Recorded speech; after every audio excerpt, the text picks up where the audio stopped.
जय हिंद दोस्तों, आप सभी का मार्गदर्शन साइंस क्लास में स्वागत है। हम जा रहे हैं हिस्ट्री का सेशन शुरू करने। यह जो हिस्ट्री है यह फाउंडेशन बैच है और इस बैच में आपको एक चपरासी से लेकर दरोगा तक के एग्जाम को क्वालिफाई करने में आपको मदद करेगी। तो आइए हम हिस्ट्री का सेशन शुरू करते हैं। और हिस्ट्री का सेशन जैसे कि 20 क्वेश्चन पूछ रहा है तो उसमें से 18 क्वेश्चन लगाने का काम करेंगे हम लोग। आइए तो शुरू करते हैं। सबसे पहला बात, ये हिस्ट्री है क्या? इतिहास। देखिए, इतिहास क्या कहलाता है कि अतीत के समक्ष पक्षों का अध्ययन इतिहास कहलाता है। जैसे कि सांस्कृतिक पक्ष, सामाजिक पक्ष, राजनीतिक पक्ष, आर्थिक पक्ष, तकनीकी, सभी चीज़ों का जब अध्ययन करेंगे अतीत के जो बीत गया है उसका अध्ययन करेंगे तो इतिहास कहलाएगा। इतिहास के जनक को बात किया जाता है, हेरोडोटस को इतिहास का जनक कहा जाता है। हेरोडोटस को इतिहास का पिता कहा जाता है। सबसे पहले बात, हेरोडोटस के एक किताब है जिसका नाम है हिस्टोरिका। हिस्टोरिका के से ही बना है हिस्ट्री ना। तो आइए सबसे पहले बात करते हैं इतिहास। इतिहास तो हम समझ गए कि इतिहास कहेंगे कि इसको अतीत में बीते गए समझ पक्षों का अध्ययन इतिहास कहलाता है। उसी प्रकार से बात किया जाए इतिहास के कितने भागों में किसका कालखंड में विभाजित किया गया। तो पहला बात आता है कि प्रागैतिहासिक काल में बताया गया, जिसको अंग्रेजी में कहेंगे प्री हिस्टोरिक पीरियड। फिर आद ऐतिहासिक को प्रोटो हिस्टोरिक पीरियड और ऐतिहासिक को हिस्टोरिकल पीरियड के नाम से जाना जाता है। तो पहला बात देखो तो प्राग ऐतिहासिक काल, आद ऐतिहासिक काल और ऐतिहासिक काल में बांटा गया है, 3 भाग में बांटा गया है। तो बात किया जाए कि अगर पहला की प्राग ऐतिहासिक काल क्या है, प्री हिस्टोरिकल पीरियड क्या है, तो कहा जाता है कि इसका जो स्रोत है, इस समय मानव समाज जो था इसमें लिखा तो जरूर है लेकिन इसके कोई लिखित साक्ष्य हमको समझ नहीं है, न लिखित साक्ष्य कोई मिला नहीं है। इसमें लिखित साक्ष्य नहीं मिला। इसकी जानकारी सिर्फ पुरातात्विक साक्ष्य के द्वारा अगर होता है तो क्या कहलाता है? प्राग ऐतिहासिक काल कहलाता है, जिसका स्रोत पुरातात्विक साक्ष्य से सिर्फ मिलेगा ना। वही बात करता है कि ऐतिहासिक काल की जानकारी सबसे पहले किसने दिया और इसकी जानकारी खोजकर्ता कौन है। तो बात किया जाता है कि इस काल को हम पाषाण काल के नाम से जानते हैं। प्राग ऐतिहासिक काल के। अब प्राग ऐतिहासिक काल को पाषाण काल नाम देने वाला जो व्यक्ति था वो ब्रूस कूट था। लिखावट के आधार पर, लिखावट के आधार पर इतना लिखा नहीं है लेकिन कहा जाता है कि इसके आधार पर जो है ब्रूस फुट ने नामकरण इसका पाषाण काल रखा ना। पाषाण काल नाम जो रखने का ब्रूस फुट का है, ब्रूस फुट को ही इसका पाषाण काल का फादर कहा जाता है। फादर ऑफ स्टोन एज की बात किया जाता है ब्रूस फुट है। और पाषाण काल नाम क्यों रखा गया? क्योंकि इसमें सबसे ज्यादा किसी चीज का यूज होता था, पत्थर का यूज होता था। पत्थर का यूज हो रहा है तो पाषाण काल नाम रखेंगे, क्योंकि संस्कृत भाषा में पाषाण कहा जाता है पत्थर को, हिंदी में भी। बात किया जाए कि पाषाण काल कितने प्रकार का होता था। पाषाण काल 3 भाग में बांटा गया है। पाषाण काल को पूरा पाषाण काल, मध्य पाषाण काल और नवपाषाण काल। नवपाषाण काल को हम उत्तर पाषाण काल कहते हैं, उत्तर पाषाण काल को हम ताम्र पाषाण काल भी कहते हैं।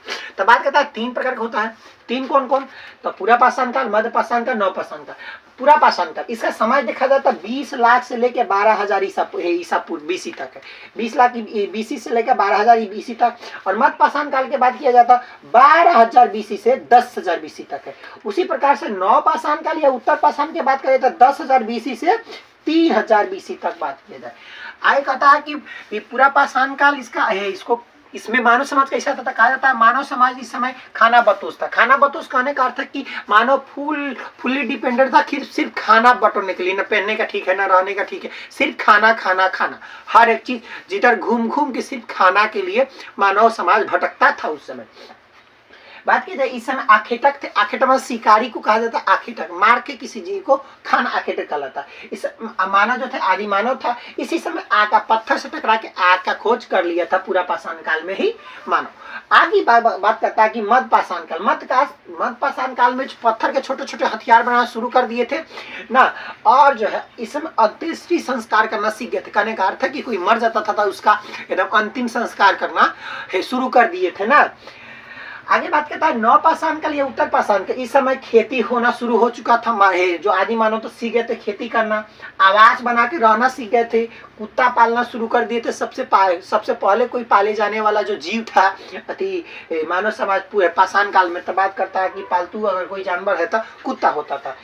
पहिया का खोज हो गया था, पहिया का और मन का बनाने का भी काम शुरू हो गया था। बात करता है खेती में क्या क्या खेती होता था। जौ खेती होता था, गेहूं का, या इसके साक्ष्य जो मिला है 7000 BC पूर्व मिला है। कहा जाता है कि पाकिस्तान में मेहरगढ़ जो स्थान है वहाँ पर किरथर और सुलेमान और किरथर पहाड़ियाँ है, इन्हीं के मध्य में सबसे पहले खेती का साक्ष्य मिला कि जौ गेहूं जौ का साक्ष्य मिला। यहाँ पर बात करती है कि आदि ऐतिहासिक काल है, proto historic period. Proto historic period में विशेषकर हम सिंधु घाटी सभ्यता को पढ़ते हैं, इसी में हड़प्पा सभ्यता, इसका सभ्यता।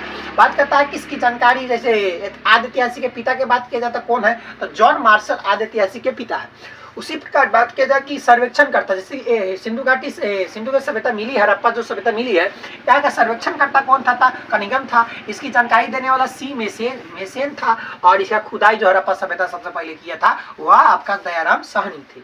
अब बात आती है कि ये बात समझ गए। देखिए अभी ईजिप्सी खत्म हो गई पीरियड, तब हम शुरू करेंगे है आपका सिंधु घाटी सभ्यता। सिंधु घाटी सभ्यता के बाद धीरे धीरे आगे हम पहले एंशिएंट करेंगे, फिर मिडेवल, उसके बाद है आपका मॉडर्न करेंगे। तब बात करता है कि आगे आता है ऐतिहासिक काल, हिस्टोरिकल पीरियड। देखिए हिस्टोरिकल पीरियड में हमें क्या पढ़ना है, प्राचीन इतिहास, प्राचीन काल पढ़ना है, मध्यकाल पढ़ना है और आधुनिक काल को पढ़ना है।